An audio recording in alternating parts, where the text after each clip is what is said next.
Welcome back and thank you for joining me. On Wednesday, the Scottish Government published the first draft of the Victims, Witnesses and Justice Reform Bill, Scotland. It's going to scrap the not proven verdict, reduce the size of criminal juries from 15 to 12 and create a new specialist sexual offences court. But listen to this, the plans are controversial because these sweeping reforms will also create the role of Victims and Witness Commissioner, require the majority needed for a guilty verdict to be 2/3, and allow ministers to carry out a pilot of rape trials conducted by a single judge, no jury. It is a really, really big move, and I don't know if you even read about that, because it's been buried in a lot of things. But, you know, where Scotland trials things out, we can't rule out, if they think it's a good idea and decide to go ahead, you can't rule out that happening in England, Wales, and the rest of Britain. So there's only one person to talk to about this, Joseph Kotrie-Monson, lawyer, broadcaster, all-around brilliant legal mind.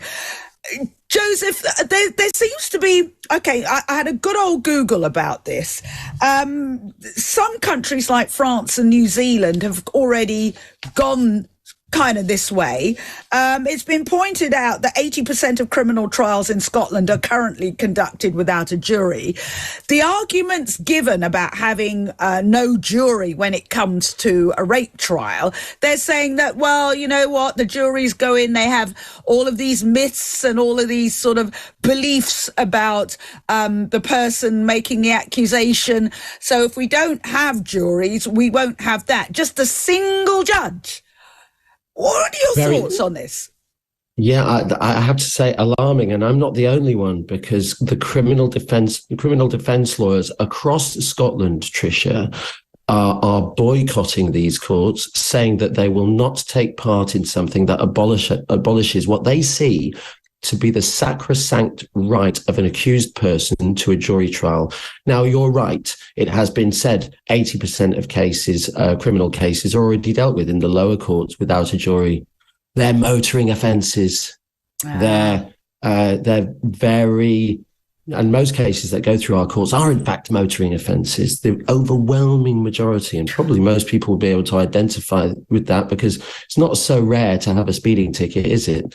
But to be accused of a serious offence like that, obviously that's a once-in-a-lifetime thing, and people should be entitled to a jury trial. To start talking, as some commentators have as well, about the French or the Italian or the German systems, well, it's a real red herring, I'm afraid to say. And the reason for that is this: they do not have what we call an adversarial system, prosecution going against the defence, judge and jury in the middle deciding. They have an inquisitorial system where the prosecutor, as the magistrate or the judges, they are trained professional judges who inquire as to evidence and actively investigate, and that's their safeguard in respect of defendants.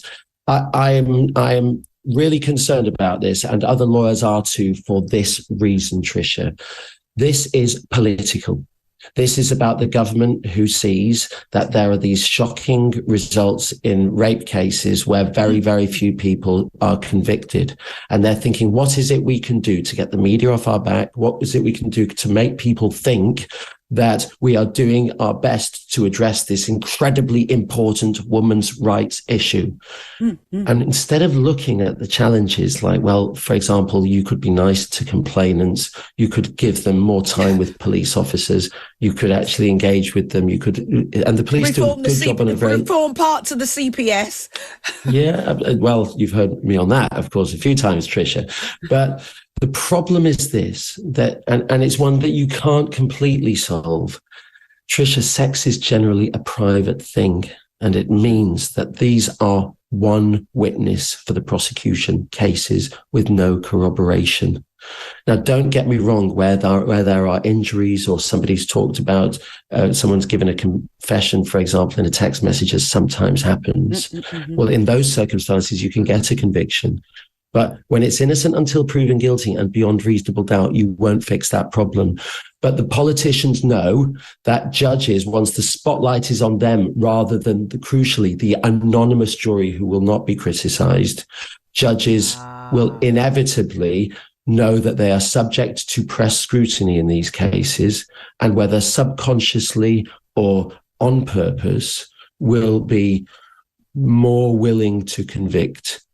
So goes the theory than a jury. And I have to say, it's one with which I have some sympathy at that theory. And the reason for that is this. In magistrates' court already, we talked about those motoring offences, didn't we? Conviction rates for the last 30 years have been 10 or 15%, depending on on which year, higher in the magistrates' court where there are no juries than the Crown Court.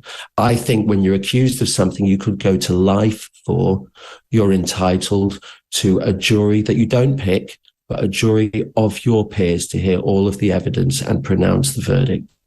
So some of the victims groups and victim support groups in rape trials and what have you, there seems to be a lot of discussion from them. They seem to be more behind this. But I was just thinking, how do we know where a judge lies on this? They're assuming, everything that you say, but how do we know where a judge is? I mean, a judge could believe all of those furfies and those things. We don't. Women are fast and loose, and what have you. Well, I think judges. Yeah, I think lots has been done to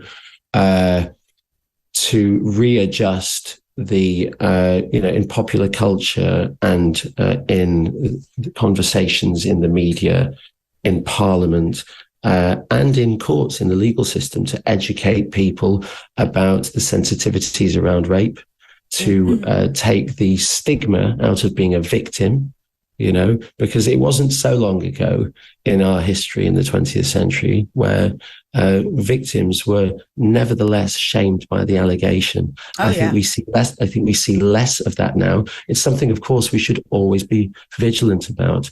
To start suggesting that juries don't know what they're talking about because they believe the press nonsense about victim blaming or whatever else, I just don't buy it. The jury system is so good, Trisha, because you actually get a balanced group of people with life experience, and to denigrate them when it suits you because you're trying to, at any costs, get the rape conviction rates up. The problem is, that must be wrong. And the problem is, if the goal is the statistics alone rather than the quality of the decision, what do you end up with? You end up with more people getting convicted, but you end up with a dumbed down version of getting to the truth and a serious risk of miscarriages of justice. So, would it be safe to say it's the people who are accused of rape who are in the most precarious situation here? Well, I think that it's, and let's just play it straight. Let's talk, let's just talk about, the reality is that anybody is encouraged, if they feel aggrieved, to make an allegation, and pointing a finger if it's not true is easier than if it is. And we should never ignore the existence of malicious complaints.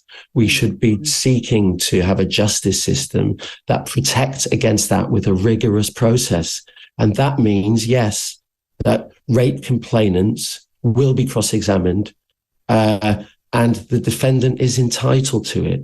Once you start taking away these measures that protect us and in society from miscarriages of justice, yes, it will affect defendants. It will actually affect the innocent and the guilty. But the fact that it affects the innocent detrimentally is something we should be very, very careful. You can't unring that bell once you're risking convicting an innocent man or an innocent woman.